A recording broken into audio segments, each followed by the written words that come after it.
నమస్కారం, welcome to Suman TV. నేను గీతాంజలి. శ్రావణ మాసం వచ్చేసింది. మాసాలన్నింటిలోనూ అతి శ్రేష్టమైన మాసం అని చెబుతూ ఉంటారు. ప్రత్యేకించి ఆ వరలక్ష్మి అమ్మవారికి ఎంతో ఇష్టమైన మాసం అని కూడా చెప్తారు. అయితే కేవలం వరలక్ష్మి మాత పూజలైనా ఇంకా ఏ దైవారాధన మనం చేయాలి? అసలు ఈ శ్రావణ మాసంలో విధిగా మనం ఆచరించవలసింది ఏంటి? ఏ పనులు చేయాలి, ఏవి చేయకూడదు? ఇవన్నీ ఇవాల్టి వీడియోలో మీకు తెలియజేస్తాను. ప్రస్తుతం నాతో పాటు ఉన్నారు ప్రముఖ జ్యోతిష్యులు బ్రహ్మశ్రీ నందిపట్ల శ్రీహరి శర్మ గురువు గారు. వారితో మాట్లాడి మరిన్ని విషయాలు తెలుసుకుందాం. నమస్కారం గురువు గారు. వాగర్థావివ సంపృక్తౌ వాగర్థ ప్రతిపత్తయే జగతః పితరౌ వందే పార్వతీ పరమేశ్వరౌ. సదాశివసమారంభాం శంకరాచార్య మధ్యమాం అస్మదాచార్య పర్యంతం వందే గురు పరంపరాం. ఆదిత్యాయ చ సోమాయ మంగళాయ బుధాయ చ గురుశుక్ర శనిభ్యశ్చ రాహవే కేతవే నమః.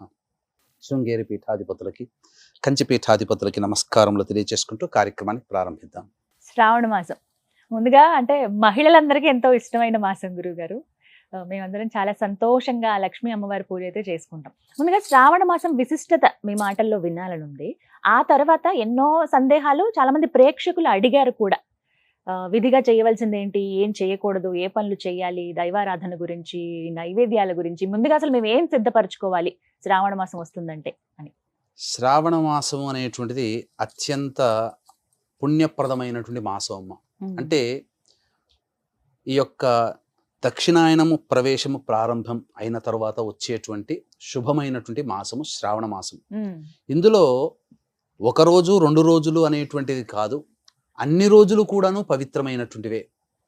ఇందులోనే మనకు ఈ కలియుగానికి గురువైనటువంటి జగద్గురు అయినటువంటి శ్రీకృష్ణుల వారు జన్మించినటువంటిది.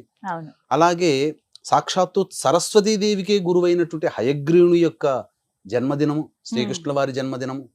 ఇలా చెప్పుకుంటూ పోతే అనేకమైనటువంటి పుణ్యతిథులు కలిగినటువంటి మాసము, నోములకి వ్రతాలకి నెలవైనటువంటి మాసము. ఇంకా మనకు శాస్త్రకారులు ఏం చెప్పబడి ఉందనంటే, వసంత ఋతువు రాగానే అంటే ఉగాది ప్రారంభమైన తరువాత ఆకులన్నీ కూడాను రాలిపోయి చిగురిస్తాయి, అంటే బాల్య రూపాన్ని పొందుతాయి వృక్షములైనవన్నీ కూడా. ఈ శ్రావణ మాసానికి వచ్చేసరికి నిండుగా యవ్వనం ఉన్నట్టుగా ఉంటాయి. అందుకని దీని యొక్క యవ్వన మాసం అని కూడా చెప్తారు. అంటే నిండైనటువంటి మాసము, పరిపూర్ణమైనటువంటి మాసము అని అర్థం ఇక్కడ. అంతేకాకుండా మనకు ప్రధానంగా ఈ ఏ దేవత ఆరాధన చెయ్యాలి అనేటువంటి ఆలోచనలు కూడా చాలా మందికి ఉంటాయి. ముఖ్యంగా శ్రావణ మాసం అనగానే వీక్షించేటువంటి సుమన్ టీవీ ఆడపడుచులకు అందరికీ కూడా గుర్తుకొచ్చేది లక్ష్మీ అమ్మవారి ఆరాధన. లక్ష్మీ మాసంగానే చెప్పబడింది. కానీ అంతర్లీనంగా ఒక గొప్ప విశేషం ఏంటనంటే, ఈ శ్రావణ మాసము ఈశ్వరునికి అంకితం చేయబడినటువంటి మాసం. సాక్షాత్తు పరమేశ్వరుడే పార్వతీదేవితో నాకు అత్యంత ప్రీతికరమైన మాసము శ్రావణ మాసం అని చెప్పబడి ఉంది. అంటే కార్తీకంలో ఎక్కువగా మనకు తెలిసి, మన తెలుగునాట తెలిసి ఈ కార్తీక మాసము అని అంటారు. కానీ మీకు విశేషం ఏంటంటే, మీకు ఒక లాజిక్ చెప్తానమ్మా. ఎందుకంటే ఇప్పటి వరకు మనకందరికీ దీన్ని చెప్పిన తర్వాత నిజమే కదా, తెలిసిందే కదా అని అంటారు, కానీ ఎవరికీ తెలియదు.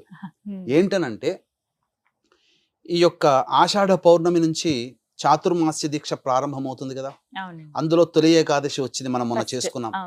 అందరికీ తెలిసింది ఏంటి, తొలి ఏకాదశి రోజున శ్రీ విష్ణు భగవాన్ల వారు శయనం అందుతారు, నిద్రకు వెళతారు. మళ్ళీ కార్తీక మాసం రోజున ఏకాదశి రోజున ఉత్థాన ఏకాదశి అన్నప్పుడు నిద్ర నుంచి మేల్కొంటారు. అంటే ఈ తొలి ఏకాదశి నుంచి కార్తీక మాసం ఏకాదశి, శుద్ధ ఏకాదశి వరకు శ్రీ విష్ణు భగవాన్ల వారు నిద్రలో ఉంటే, ఈ యొక్క 4 మాసాలని నడిపించే దైవం ఎవరమ్మా? ఈశ్వరుడు. కాబట్టే ఈశ్వరునికి అత్యంత ప్రాధాన్యమైనటువంటిది ఈ యొక్క శ్రావణ మాసము. కార్తీక మాసము విష్ణువుకి ప్రాధాన్యమైనటువంటి, ఎందుకంటే విష్ణుమూర్తి కార్తీక తొలి ఏకాదశి రోజున, కార్తీక మాసం ఏకాదశి రోజున మేల్కొంటాడు. కాబట్టి విష్ణువుకి ప్రీతిపరంగా ఆ యొక్క దామోదర నామంతో పిలువబడుతుంది. అందుకనే మనం గమనించుకుంటే ఉత్తరాది ఉన్నటువంటి అనేక శైవ దేవాలయాల్లో ఈ రోజు కూడా భోలే బాబా అనే నామముతో ఏ రాష్ట్రంలో సిద్ధలింగము, జ్యోతిర్లింగం ఉంటుందో ఆ చుట్టుపక్కల వాళ్ళందరూ కూడా తమ ఇంటి దగ్గర నుంచి పట్టుకున్నటువంటి నీటిని తీసుకుని వచ్చి ఆ ఈశ్వరునికి అభిషేకం చేసి అక్కడ ఉన్నటువంటి నదిని మళ్ళీ తీసుకుని, ఆ నదిలో నీటిని తీసుకుని వెళ్ళి ఇంటికి వెళతారు. అందుకనే కావడి మోసుకున్నట్టుగా కొన్ని వెళతారు, చూశారు కదా. బద్రీనాథ్ యాత్రకు పోయినా, అలాగే గంగా యాత్ర చేసినా, ఎక్కడ ఏ ప్రాంతంలోనైనా, ఏ రాష్ట్రంలోనైనా ఉత్తరాది వాళ్ళందరూ కూడా ఈశ్వరుని అత్యంత భక్తి శ్రద్ధలతో కొలుస్తారు. పైగా మనకు అదృష్టం ఏంటంటే ఈ యొక్క శ్రావణ మాసం సోమవారంతో ప్రారంభమవుతుంది.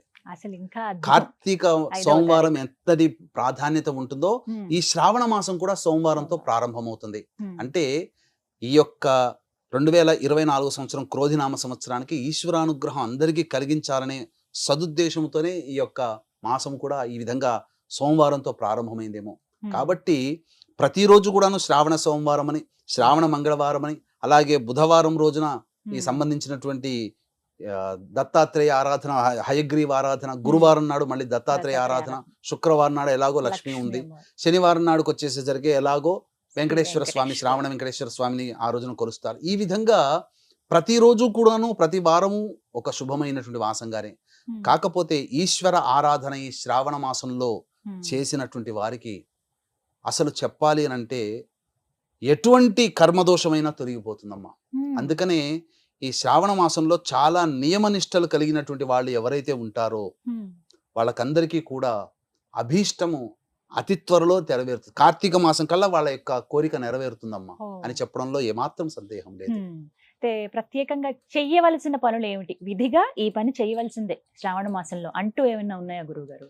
శ్రావణ మాసంలో పాటించాల్సినటువంటి నియమాలు, ఎవరైతే ఈ శ్రావణ మాసాన్ని అత్యంత పుణ్యప్రదముగా భావిస్తూ ఈ శ్రావణ మాసం అంతా కూడా పూజ చేసుకొని నిత్య నైమిత్తిక కర్మలు, అంటే ప్రతిరోజు మనం ఆఫీస్కి వెళ్ళాల్సినవి అన్నీ ఏం వదులుకోని అవసరం లేదు. గొప్పగా గంటల కొద్ది పూజలు చేయాల్సిన పని లేదు.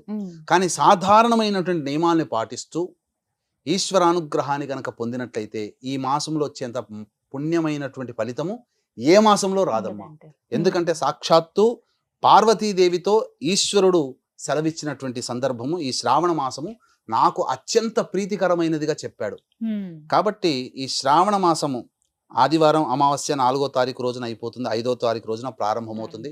పొద్దున్నే శుచిర్భూతులై ఇంట్లో ఇల్లంతా కూడాను చక్కగా మంచిగా శుభ్రంగా కడుక్కొని. ఒక చిన్న సందేహం గురువు గారు, అమావాస్య ముందే శుభ్రపరిచేసుకోవాలి. ఎందుకంటే శ్రావణ మాసం వస్తుంది అని అంటే చాలా మందికి ఏంటంటే అప్పుడు బూజులు దులపటం కానీ, అప్పుడు ఇల్లు శుభ్రపరచుకోవటం కానీ, కడగటం ఏవి చేయొద్దు, ముందుగానే సిద్ధం చేసుకుందాం అంటారు. ఎప్పుడు శుభ్రపరచుకోవాలంటే చేసుకోవచ్చమ్మా, శనివారం రోజునైనా ముందుగానే అమావాస్య చేసుకోమంటారు. ముందైనా చేసుకోవచ్చు.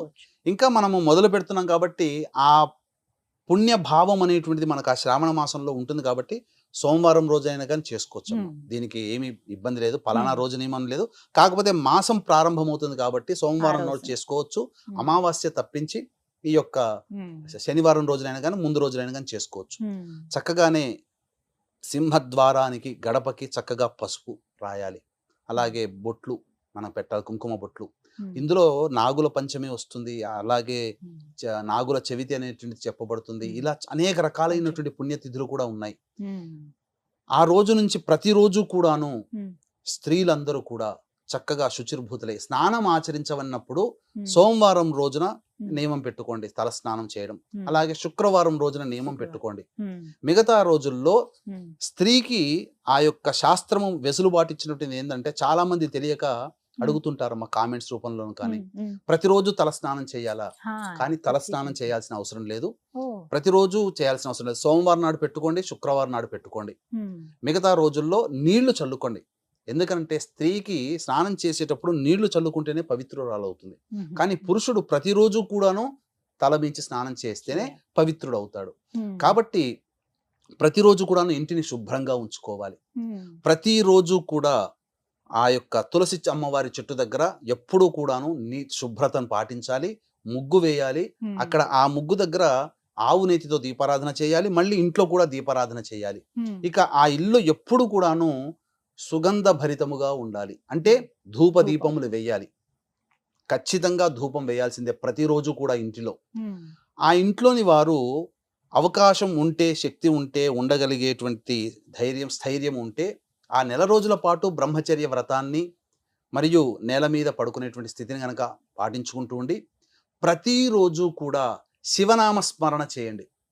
ఓం నమ శివాయ అని కాకుండా శివాయ నమః అంటే సాక్షాత్తు శృంగేరి పీఠాధిపతులే ఓం నమ శివాయ అనేటువంటిది ఈ యొక్క ప్రణవ బీజంతో కూడుకున్నది, ఉపాసన చేసేవాళ్ళు చెయ్యాలి.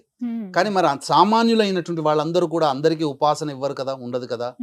అందరూ కూడా ఎలా చేయాలి అని అంటే సాక్షాత్తు శృంగేరి పీఠాధిపతులే నాకు చెప్పారు. నేను అడిగాను ఏం చేస్తే మంచిది, అందరికీ శివానుగ్రహం కలగాలంటే శివాయ నమః అంటే చాలు నాయన, ఈశ్వరుడు ప్రసన్నుడు అవుతాడు అందరికీ అని చెప్పాడు. కాబట్టి శివాయ నమః అనుకుంటూ నిత్యం అనుకుంటూ ఉండండి ప్రతిరోజు కూడా. ఇక సోమవారం రోజున, ఆదివారం రోజున మీరు బ్రహ్మచర్య వ్రతాన్ని ఆచరించండి. లక్ష్మీ పూజ చేసుకునే వాళ్ళు ప్రతి శుక్రవారం బ్రహ్మచర్యాన్ని పాటించండి. లేదు నెల రోజుల పాటు బ్రహ్మచర్యం పాటించితే చాలా మంచిది. ఇంకా నెల రోజుల పాటు కూడా మాంసాహార నిషేధం చేయండి. ఇంకా చెప్పాలి అని అంటే చాలా మందికి తెలియని విషయం అమ్మా, మనం సాధారణంగా కాయగూరలు వండుకుంటాం, కానీ ఈ శ్రావణ మాసంలో వంకాయ తినకూడదు. చెప్పబడింది, శాస్త్రంలో చెప్పబడింది, ప్రమాణం ఉంది, వంకాయ తినకూడదు. అసలు సాధారణంగా ఏకాదశి, చతుర్దశి తిథులలో వంకాయ తినకూడదు. అందున ఈ శ్రావణ మాసం మొత్తం కూడా వంకాయ తినకుండా ఉంటే, ఎందుకంటే నిషేధము, ఎందుకంటే అపవిత్రం అవుతామని. ఇక ఆ సందర్భించినటువంటి ఈ యొక్క శ్రావణ మాసం అంతా కూడాను బ్రహ్మచర్య వ్రతం ఆచరిస్తే చాలా మంచిది. ఇంట్లో ధూపదీప నైవేద్యాలు, అలాగే సూర్యాస్తమయం కంటే ముందే మళ్ళీ ఇంటిని శుభ్రం చేసుకొని ఉండాలి. ఇక వీక్షించేటువంటి మా సుమన్ టీవీ ఆడపడుచులందరూ కూడా చక్కగా నిండుగా గాజులతో, పసుపు పారాణితో, నుదుట తిలకము, పాపిట తిలకము, కంఠమందు ఈ గంధముతో ఈ విధంగా సంతోషముగా ఉండాలి. అట్లాగే మా ఇంటి ఆడపడుచులందరినీ కూడా సంతోషంగా ఉండబెట్టేటువంటి బాధ్యత వీక్షించేటువంటి సుమన్ టీవీ పురుషులదే, సుమన్ టీవీ ప్రేక్షకుల్లో పురుషులదే. కాబట్టి స్త్రీమూర్తిని శ్రావణ మాసంలో ఇంటి భార్యనైనా కానీ, అలాగే చెల్లెలనైనా కానీ, కన్న కూతురునైనా కానీ, కోడలనైనా కానీ ఆడవాళ్ళని బాధ పెట్టకండి. ఎప్పుడూ చిరునవ్వుతో ఉండాలి, సంతోషంతో ఆడవాళ్ళు ఉంటే ఈ శ్రావణ మాసంలో లక్ష్మీ కళ తాండవిస్తుందమ్మా.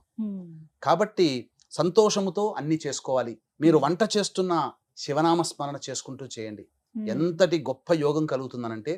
అంతేకాకుండా వీక్షించేటువంటి ప్రేక్షకులకు కూడా ఈ శ్రావణ మాసంలో భవిష్యత్తులో కార్యక్రమం వస్తుంది. రహస్యకృత, జ్ఞానకృత, అజ్ఞానకృతమైనటువంటి పాపములు, తెలిసి తెలియక చేసినటువంటి పాపములు చెప్పుకోలేము. కొన్ని చేస్తాం, తప్పులు చేస్తాం, ఎవరికీ చెప్పుకోలేనటువంటి తప్పులు ఉంటాయి. ఆ తప్పుల నుంచి బయటపడాలి. ఆ యొక్క ఈశ్వరుడే మన యొక్క కర్మదోషాన్ని తొలగించాలి. కాబట్టి ఆ ఈశ్వరోపాసన ఏ విధంగా చేయాలో మనం తప్పకుండా తెలుసుకుందాం. దానికి సంబంధించినటువంటిది ఈ యొక్క శ్రావణ మాసంలో చేయాల్సిన విధి విధానం ఉంది. చక్కటి కథతో సహా చేయాల్సినటువంటి పరిహారము అతి సామాన్యుడు కూడా చేసుకునే విధంగా మనం చెప్పుకుందాం. భవిష్యత్తులో దీని గురించి కూడా ఒక వీడియో వస్తుంది. చక్కగా ఆచరించండి, ఆనందంగా ఉండండి. అమ్మవారిని, మీ ఇష్టదైవాన్ని పరిపూర్ణముగా ఉపాసన చేయండి, కానీ ఈశ్వరుని యొక్క ఆరాధన మాత్రం మర్చిపోకండి. అలాగే ఈ యొక్క శ్రావణ మాసంలో అదృష్టం కొద్దీ శని త్రయోదశులు 2 వచ్చాయమ్మా. ఈ యొక్క 17వ తారీఖు రోజున మరియు 31వ తారీఖు రోజున. 17వ తారీఖు రోజున సాయం సంధ్యా సమయంలో శని త్రయోదశి ఉంది, 31వ తారీఖు నాడు కూడా ఉంది. కానీ 31వ తారీఖు నాడు ఉన్నటువంటి శని త్రయోదశికి పుష్యమీ నక్షత్రం కలిసి వచ్చింది. అంటే శని త్రయోదశి, పుష్యమీ నక్షత్రం, శని నక్షత్రం రావడం కూడా విశేషం. కాబట్టి దీన్ని దృష్టిలో పెట్టుకునే ఈ యొక్క వృషభ, మిథున, కర్కాటక, సింహ, తుల, వృశ్చిక, మకర, కుంభమీన రాశుల్లో జన్మించినటువంటి వారికి ఈ ఆగస్టు 17, 31వ తారీఖు రోజున 2 శని త్రయోదశులకి కూడా చేయించడం జరుగుతుంది. పర్ హెడ్ 1500 అవుతుంది రిజిస్ట్రేషన్ కి. కాబట్టి అవకాశం ఉన్న వాళ్ళు వృషభ, మిథున, కర్కాటక, సింహ, తుల, వృశ్చిక, మకర, కుంభమీన రాశుల్లో ఉన్నటువంటి వారు ఈ యొక్క శని త్రయోదశులకు సంబంధించినది నమోదు చేసుకోవచ్చు. 2 శని త్రయోదశులకి కలిపి కూడా మీరు నమోదు చేసుకోవచ్చు. లేదా ఒక శని త్రయోదశికైనా పర్ హెడ్ 1500, 2 అంటే మీకు 3000 అవుతుంది. గురుగారు, ఖచ్చితంగా శ్రావణ మాసంలో ఈ పని మాత్రం చేయకండి అంటూ ఏదన్నా నియమం ఉందా అండి?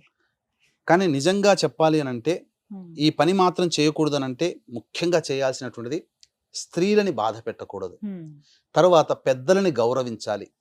అలాగే శ్రావణ సోమవారము మరియు శుక్రవారము నాడు బ్రహ్మచర్యం, ఆదివారం నాడు కూడా ముఖ్యంగా పాటించాల్సింది బ్రహ్మచర్యము.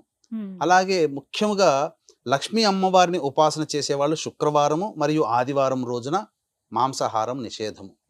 అలాగే ఈశ్వరుని ఆరాధన చేసేవాళ్ళు సోమవారం రోజున, ఆదివారం రోజున మాంసాహార నిషేధము చేయాలి. కానీ నా వ్యక్తిగతమైనటువంటి అభిప్రాయం ప్రకారము లక్ష్మీ పూజ ఎలాగో చేసుకుంటారు, కానీ సోమవారం రోజున ఈశ్వరుని ఆరాధన చేయండి. ప్రతిరోజు శివాలయ సందర్శనం చేయండి. మీకు వీలైతే ఆ ఈశ్వరుడికి మీ చేతితో అరగదీసినటువంటి గంధాన్ని అద్ది మీ సంకల్పాన్ని ఆ యొక్క ఈశ్వరునికి చేరవేయండి. తప్పకుండా. ఎందుకనంటే గంధలేపనము చేస్తే ఈశ్వరుడు చాలా సంతోషం చెందుతాడు. దానికి చాలా విశేషం ఉంది. అందుకని మీరు కాశీ విశ్వేశ్వరుని యొక్క అభిషేక క్రియలో చూశారనుకోండి, విశేషంగా గంధము రుద్దుతారు.